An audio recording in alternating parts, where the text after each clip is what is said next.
ये आकाशवाणी रायपुर है। छत्तीसगढ़ी समाचार बुलेटिन के संग स्मिता शर्मा के जय जोहार। और अब सुनाओ आज के प्रमुख समाचार। प्रदेश में 20 दिसंबर के होवैया नगरीय निकाय चुनाव पर आज रात 12 बजे प्रचार थम जही।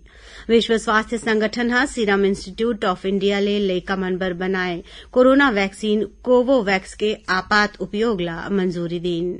और दंतेवाड़ा जिला में आज पुलिस और माओवादी मन के बीच हुई मुठभेड़ में 2 जन इनामी महिला माओवादी मन मारे गिन। अब समाचार विस्तार ले।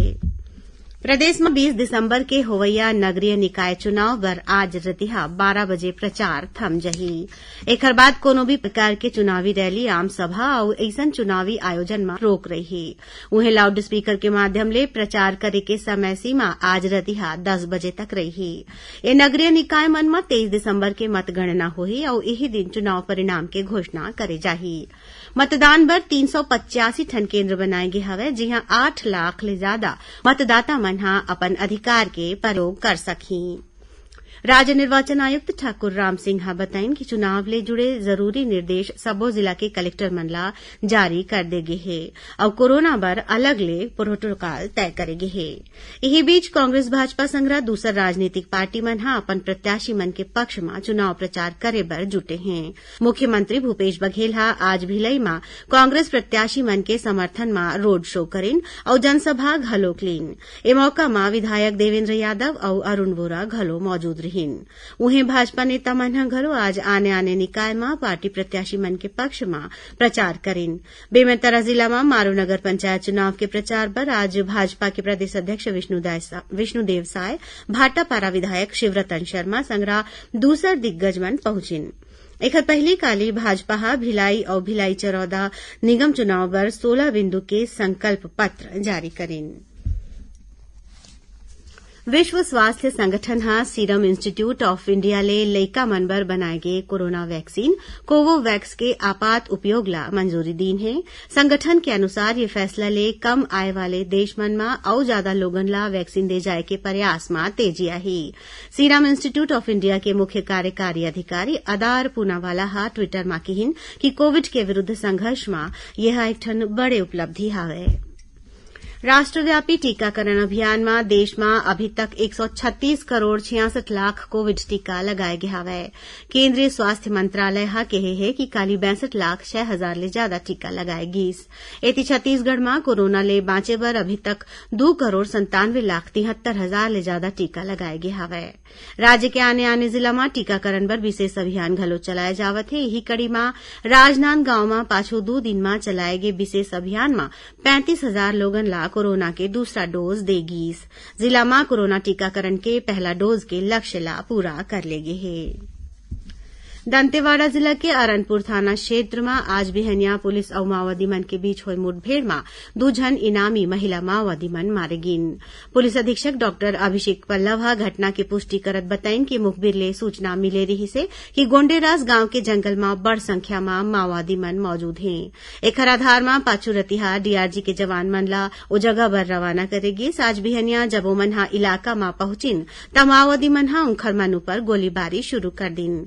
ये मुठभेड़ में मारे गए महिला माओवादी एरिया कमेटी मेंबर हिड़मे कुहरामी ऊपर 5 लाख रुपया और चेतना नाट्य मंडली के अध्यक्ष पोज्जा ऊपर 1 लाख रुपया के इनाम रहीस। मौका ले जवान मन बड़ मात्रा में माओवादी सामान घलो बरामद करीन है। एति राजनांदगांव जिला के मोहला ब्लॉक के परेवा परविडी जंगल ले सुरक्षा बल मन माओवादी मंडहार ले लुका के राखे गए विस्फोटक और राशन सामान ला जब्त करे हैं। छत्तीसगढ़ी समाचार बुलेटिन आपन आकाशवाणी रायपुर ले सुनत हव। छत्तीसगढ़ के खबर ले है आपकी वास्ता और खबर के विश्वसनीयता ले है हमार वास्ता। आकाशवाणी समाचार रायपुर के प्रादेशिक समाचार बुलेटिन के संगे संग हमार समसामयिक कार्यक्रम आप रेडियो के संग अपन मोबाइल में घलो सुन सकत हव। आकाशवाणी समाचार फेसबुक, ट्विटर और यूट्यूब में घलो हावय। हमार फेसबुक पेज हरे Chhattisgarh news on AIR, Twitter handle CGAIR news और हमार यूट्यूब चैनल हरे छत्तीसगढ़ AIR न्यूज। तो अब रेडियो के संगे संग आपके मोबाइल के माध्यम ले हम आप तक पहुंचत हन। छत्तीसगढ़ के हर खबर पर सुनत रहो आकाशवाणी समाचार।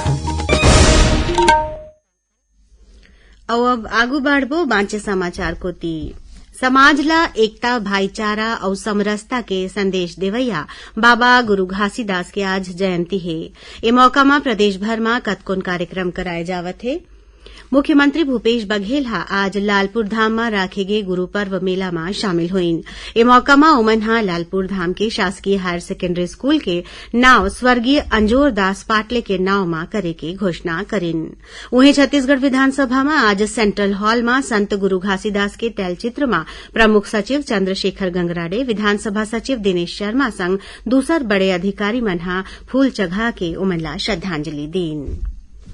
छत्तीसगढ़ क्वांटिफाइबल डाटा आयोग के अध्यक्ष सीएल पटेल राज्य के जनसंख्या में अन्य पिछड़ा वर्ग और आर्थिक रूप ले कमजोर मनखे मन के सर्वेक्षण के काम ला देगे बेरा में 15 जनवरी तक पूरा करे के निर्देश दीन है। श्री पटेल कल ये संबंध में अधिकारी मन के एक ठन समीक्षा बैठक लेन सर्वेक्षण के ये काम 1 सितंबर ले शुरू करेगे है।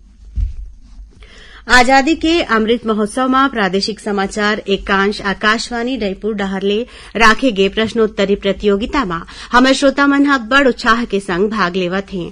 काली ये प्रश्नोत्तरी के तहत छत्तीसगढ़ी बुलेटिन के प्रश्न रहिस, भारत छोड़ो आंदोलन के दौरान गांधी जी के गिरफ्तारी के विरोध में रायपुर में कौन तारीख के जुलूस निकाले गे रहिस।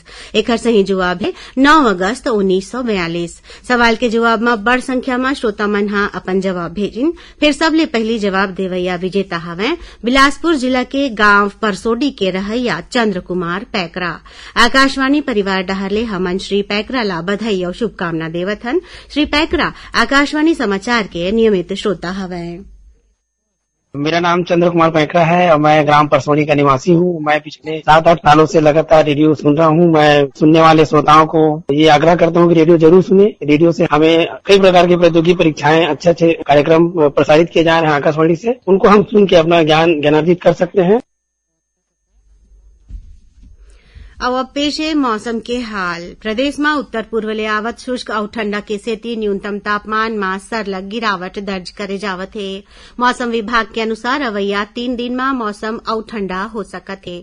वहीं रात के तापमान में 2 ले 4 डिग्री सेल्सियस के गिरावट आए के संभावना है। संगे संग अधिकतम तापमान में ज्यादा परिवर्तन होए के आसार नहीं है। एकर अलावा उत्तर छत्तीसगढ़ के कोनो इलाका में अवैया 2 दिन में बिहनिया कोहरा बनी रही। खेल और युवा कल्याण विभाग प्रदेश के आने खेल अकादमी में ट्रेनिंग देबर खिलाड़ी मन के चयन सूची जारी कर दे है। ये सूची खेल विभाग के वेबसाइट में मौजूद है। ये अकादमी मन में हॉकी, फुटबॉल, तीरंदाजी और एथलेटिक्स खेल अकादमी रायपुर, स्वर्गीय कोदूराम वर्मा स्मृति धनुर्विद्या अकादमी रायपुर और बिलासपुर के राज्य खेल प्रशिक्षण केन्द्र बहरतराई शामिल है। अब थोरकुन समाचार सार में। नवा रायपुर के आईटीएम यूनिवर्सिटी कैंपस उपरवारा में अवैया 21 और 22 दिसंबर के प्लेसमेंट कैंप लगाए जाही। रायपुर के मायाराम सुरजन शासकीय विद्यालय में अवैया 21 दिसंबर के जिला स्तरीय युवा उत्सव के आयोजन करे जाही।